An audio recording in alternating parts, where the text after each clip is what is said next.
Respected jury, madam principal, teachers and my fellow students, Assalamu alaikum. My name is Muhammad Aban and I am from class 4C. The topic of today's discussion is that screen violence leads to behavioral disorders. My dear audience, in our modern age, the use of screen devices is increasing in almost every part of the world.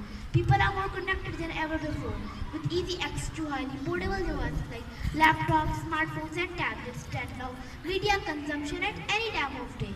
Unfortunately, the presence of violence in electronic media and social media content is also prevailing. Violence can be found in news reports, television shows, dramas, video games, music videos, and even on YouTube videos. Respected audience, it is therefore to ask, what is the consequences of this excessive screen violence are? One of the most important consequences debated in public is increased aggressive behavior. Yes, my valued audience, reports tell us that within a week or so after Saddam Hussein hanging, at least 7 children were reported to have killed themselves around the world.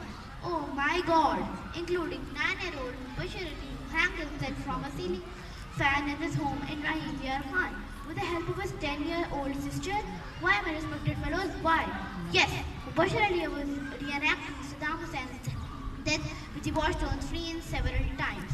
Respected audience, recent studies have shown that children watch various forms of violence on screen in shape of cartoons, dramas, and social media videos for 2 to 3 hours daily. So, there is 12% increase in aggressive behavior after watching violent content. Respected listeners, with the screen violence affects child personality, parents can protect their children from excessive screen violence.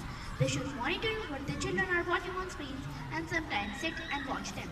Parents should take care that the screens are not switched on all the time, but the free time that children may have should utilize in positive activities such as reading, playing with friends, and developing hobbies. I hope you people have silent or switch off your screen devices because listening to someone's speech is also a good behavior. Thank you.